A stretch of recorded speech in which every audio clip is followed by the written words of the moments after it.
This evening's top stories on International Women's Day, a rallying cry to end domestic violence. But as the leaders call for action, tragedy was already unfolding on the Soesdyke-Linden Highway. A mother of 6 stabbed to death, allegedly by the man she called her partner for 18 years. Then a major road project, years in the making, is now open. How the expanded Aubrey Barker Road is changing the way Georgetown moves. Plus, an unauthorized bridge built without permission and ignoring official warnings is torn down. We look at the government's crackdown on illegal highway access. Finally, Trump and Xi, two of the world's most powerful leaders, are setting aside tensions for a high-stakes sit-down. What's on the table? All these stories and more coming up. Stay with us.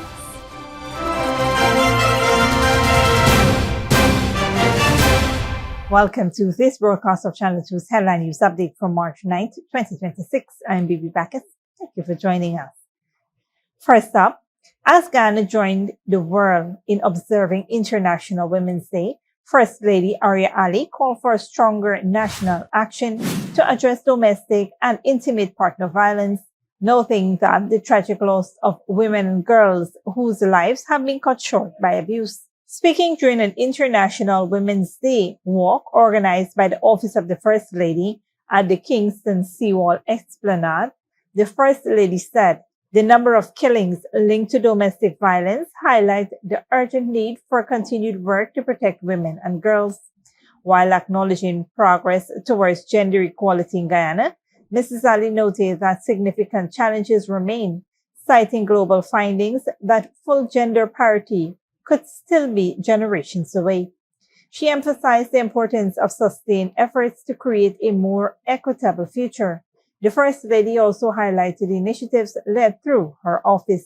Over the past few years, we have supported the advancement and empowerment of women and girls in a meaningful way. To date, we have supported more than 3,000 schoolgirls with the provision of free sanitary pads and provided more than 200 women with scholarships, 100 of whom are from the hinterland regions. Additionally, we have invested millions in women-led startups and have constructed homes for 3 women-led single-parent households.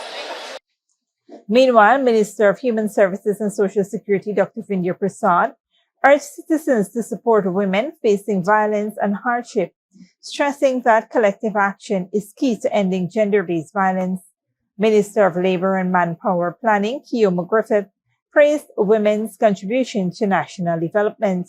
Meanwhile, Chinese Ambassador to Guyana, Yang Yang, highlighted the importance of global cooperation in advancing gender equality.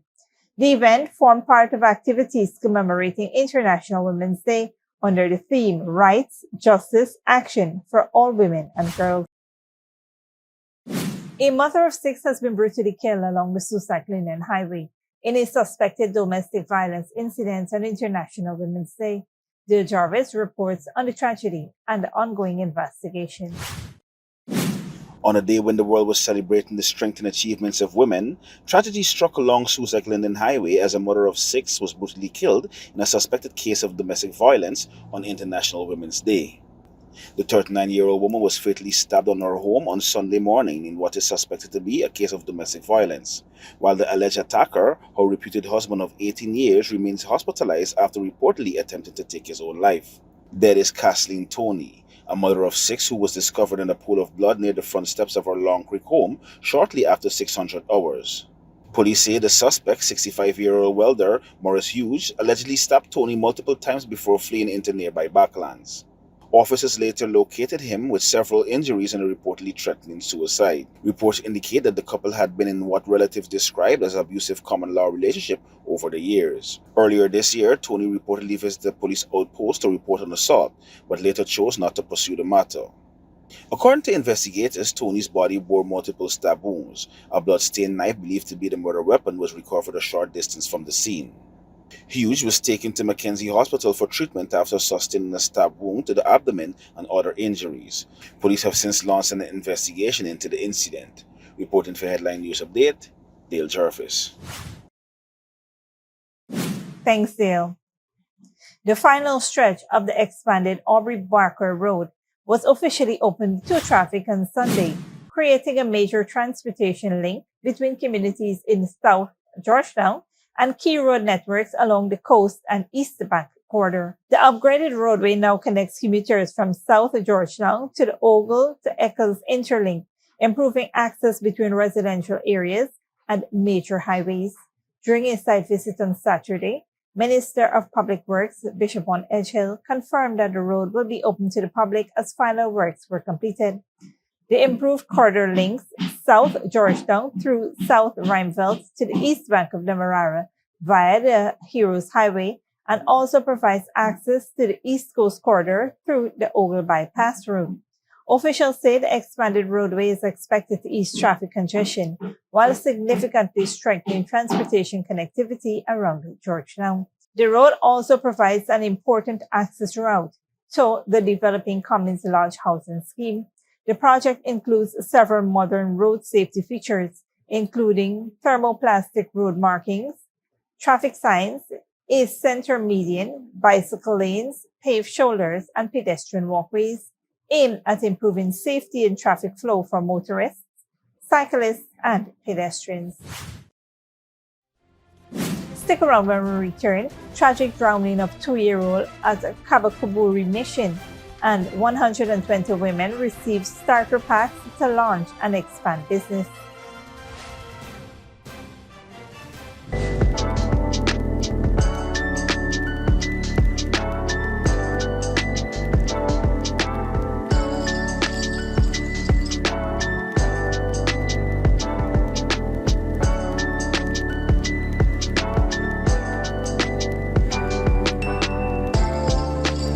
Good girl forget things. What's the problem, Granny? I want money for borrow for those surgery. I was dancing and I fall and fracture my hip. If you need some quick money, you should check Lender's Jewelry and Pawn Shop. Lender's Jewelry and Pawn Shop, Lot 238 South Road Border, Georgetown. Get jewelry made to order in just 72 hours. We also accept vehicles. Lender's, best rates, longest payback period. Boys, I get through. Plus, I could dance again. Lender's Jewelry and Pawn Shop. Healing streams. A moment of love, a moment of grace, a moment of His power. You can put your hand wherever you want this power to be manifested. The free. No, I can't jump. I can't walk. Healing streams this March would be something like the world has never seen before. Get up and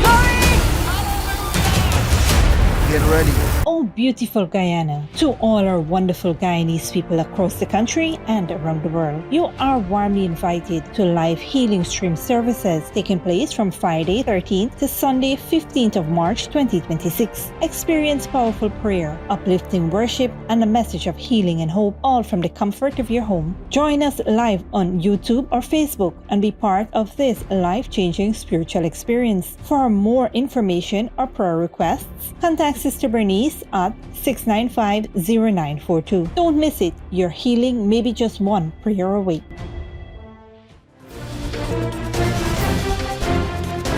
Welcome back. A 2-year-old girl, Samira Evans of Karakaburi Mission, Upper Pomeroon River, drowned on Saturday after going missing from her home. According to her mother, Chanela Jacobs, Shania was left briefly in the kitchen while she attended to chores.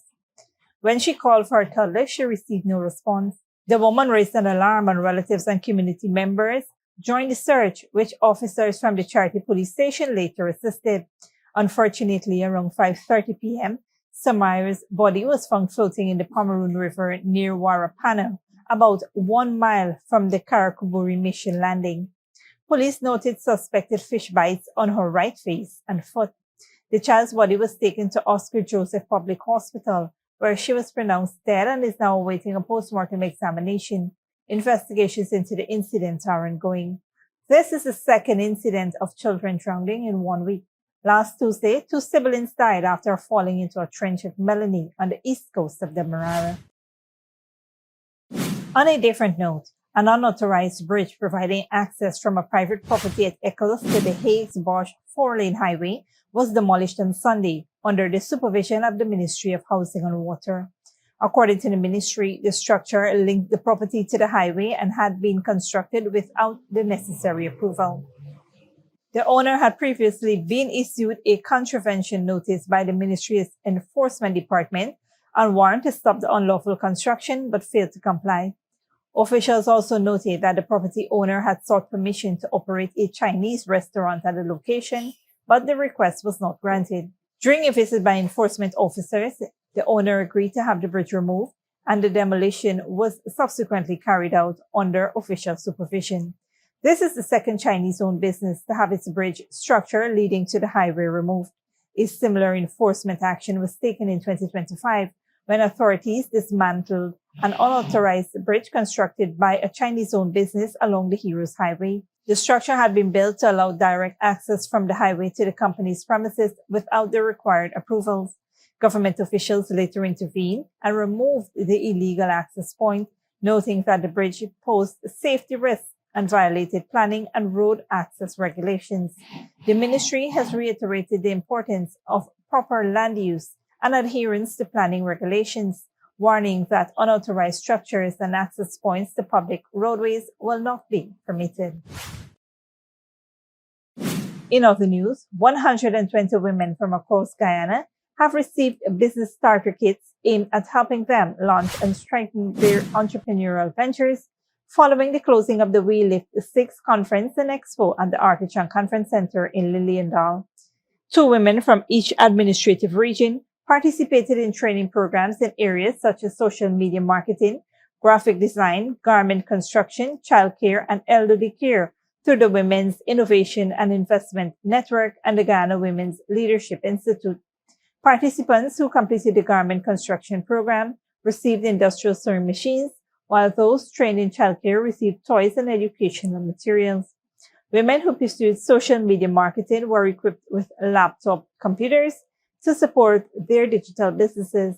Minister of Human Services and Social Security, Dr. Vindya Prasad, said the initiative is designed to remove barriers that often prevent women from pursuing their business ambitions, noting that many begin their enterprises from home while balancing family responsibilities. The event also saw the signing of several memorandum of understanding with key partners to expand training, mentorship, and other business development opportunities for women entrepreneurs. Organizers say the initiative aims to help women transition from micro-enterprises to sustainable small and medium-sized businesses while strengthening economic empowerment across the country. Don't go away after the break. Colombia election candidates face threats from armed groups despite peace deal, and Kenya floods. Nairobi streets submerged. Several people killed in torrential rain. Good girl forget things. What's the problem, Granny? I want money for borrow for do a surgery. I was dancing and I fall and fracture my hip. If you need some quick money, you should check Lender's Jewelry and Pawn Shop. Lender's Jewelry and Pawn Shop, Lot 238 South Road Border, Georgetown. Get jewelry made to order in just 72 hours. We also accept vehicles. Lenders, best rates, longest payback period. Boys, I get through. Plus, I could dance again. Lender's Jewelry and Pawn Shop. Healing streams. A moment of love, a moment of grace, a moment of His power. You can put your hand wherever you want this power to be manifested. The free. No, I can't jump. I can't walk. Healing streams this March would be something like the world has never seen before. It's a day of power. Get up and get ready. Oh, beautiful Guyana, to all our wonderful Guyanese people across the country and around the world, you are warmly invited to live healing stream services taking place from Friday 13th to Sunday 15th of March 2026. Experience powerful prayer, uplifting worship, and a message of healing and hope, all from the comfort of your home. Join us live on YouTube or Facebook and be part of this life-changing spiritual experience. For more information or prayer requests, contact Sister Bernice at 695-0942. Don't miss it. Your healing may be just one prayer away.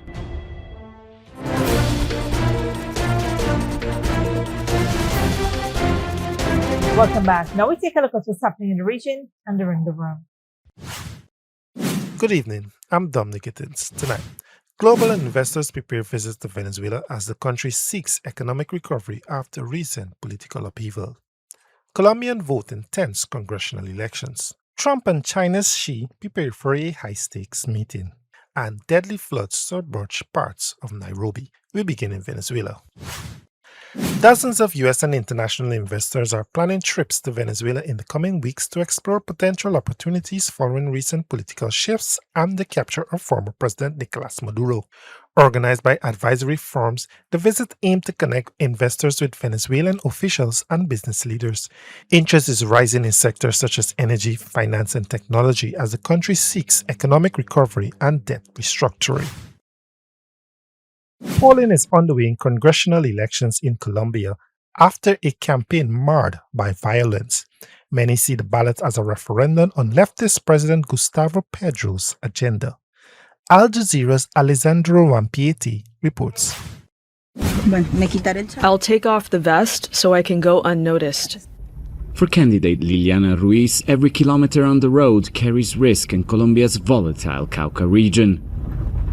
Remnants of former FARC rebels still control parts of these mountains, threatening anyone they oppose. On our way here with the candidate, we were briefly retained by armed rebels. They did not allow us to film. They took our phones. We were questioned. They also took the weapon of the security guard of the candidate. Just another example of the risk candidates face campaigning in these regions. This fills us with fear. It makes us question what guarantees we really have to carry out this political exercise, which should be free and democratic. Nearly 10 years after Colombia's peace deal with FARC rebels, campaigning here remains dangerous. Last June, conservative presidential candidate Miguel Uribe Turbay was shot during a campaign event in Bogotá. Hundreds of candidates have received death threats, and election monitors say this has been one of the most dangerous campaigns in decades. Critics say negotiations with armed groups have allowed some to expand their control as cocaine production hit record levels. Liliana's running mate, whose vehicle was shot returning from a campaign event, says communities here are still waiting for the promises of peace. Social transformations never arrived and investment never reached these territories. They promised 2.4 trillion pesos in investments over a decade, but so far only 2.8 million have arrived. As we prepare to head to another event, Ruiz received a warning. We've just been informed that unfortunately the conditions are not safe and we're not allowed to go. It pains us deeply because we owe it to the communities. That's where we want to be, and that's where we should be. But we have to take these warnings into account. Indigenous Nasa communities here have long lived on the front line of Colombia's conflict. Nearly a decade after the peace deal, a life and politics free of violence remain out of reach. Alessandro Rampieti, Al Jazeera, Toribio, Colombia. Despite tensions over the Iran attacks, President Trump and Chinese leader Xi Jinping appears to be setting some of their differences aside. The leaders are preparing for a high-stakes meeting, balancing trade and regional tensions. Al Jazeera's Lucia Newman reports. With missiles and drones flying in all directions in the Gulf, many fear the fragile truce between Beijing and Washington will crack. Trump calls China a malign influence. So I want to be nice to China, but China's been very rough with us over the years. Conventional wisdom would suggest that Beijing could be tempted to attack Taiwan on the assumption that the U.S.'s military resources are already spread thin. China is deeply concerned about the spread of war into neighboring countries. But despite the strong rhetoric, ahead of next month's planned meeting between Trump and Xi Jinping, both countries have strong incentives to keep their ties on a steady keel. The White House is keen to finalize a major trade deal with China, including large purchases of U.S. agricultural goods and energy. China, for its part, wants to preserve the one-year trade truce to ensure that U.S. tariffs remain low for Chinese imports and also make sure that rare minerals from China reach U.S. factories. A win-win for both powers. As for Taiwan, the U.S. attacks on Iran may bolster Trump's leverage by demonstrating a readiness to use far greater military force than before. Iran exports nearly 90% of its oil to China, a significant amount. Shipping routes through the Straits of Hormuz, used for half of the oil China imports from the Gulf, have already been seriously disrupted. So, for Beijing, the shorter the conflict, the better. China urges all parties to immediately stop military operations, prevent further escalation of tensions, and avoid regional instability that could have a greater impact on the global economy. While an ally of Iran, seeing its nuclear program crippled benefits China by reducing the temptations of other Asian rivals, such as Japan, to seek nuclear weapons. And when the conflict is over, China will be able to offer Iran infrastructure projects and technology in exchange for oil. As for Trump, every time you meet, you talk about China. We respect China. I do. We both do, I think. But it's always a topic of conversation. We've had a very good relationship with China. a sign that for both feuding powers, for the time being at least, it's a matter of choosing your battles. Lucia Newman, Al Jazeera, Washington. Parts of Nairobi are submerged following heavy rains, with several people killed by floodwaters and vehicles swept away. Al Jazeera's Catherine Soil reports. Parts of Nairobi city are inundated. Several people have been killed by the raging waters. Residents take safety in numbers as they cross the road. In other areas, vehicles were swept away. I saw the man who normally brings us eggs, drowning. I know him. The water was too much. I later saw his body underneath a car. Such scenes are not uncommon during the rainy season. Every time it rains heavily, you see this. Around this time last year, more than 100 people died and thousands others were displaced in floods across the country. Just like then, weather experts had already warned Kenyans and relevant agencies to prepare. And now everyone is scrambling to react. In Nairobi, such flooding is blamed on decades of poor urban planning and bad land management. The population is growing, but the drainage system has not kept up, and many people have settled on riparian land along rivers and other water bodies. And I want to tell the government that they had all indications that there will be El Nino. There will be rains, but they didn't unclog the drainage system, which is very poor here in Nairobi. This is the Nairobi River. Many residents live illegally in informal settlements along its banks. This is downtown Nairobi, and it's just one of the areas that have been affected by the floods. Inside there is a body. Several people have been killed in the last 24 hours. Vehicles like this one have been destroyed. People's shanties here have been destroyed as well. And it's still raining. The meteorological department says that it's going to continue raining for the next couple of days and weeks. The government has attempted to evict them numerous times, but without much success. The rains are expected to last until May. Back in downtown, some are trying to rebuild their business sheds. Many say they are bracing for the worst, but also hoping the government will put in place better measures to deal with the crisis. Catherine Soy, Al Jazeera, Nairobi. Thanks, Dominique. This brings us to the end of our regional and global news coverage. Up next is the 3-event forecast.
And that's it with TV2 Headline News for this Monday evening. As we take our leave, we invite you to follow us on Facebook and YouTube. You can tune in tomorrow at 6:30 a.m. for a rebroadcast and at 7 p.m. for more news. Until then, please take care of yourselves and each other.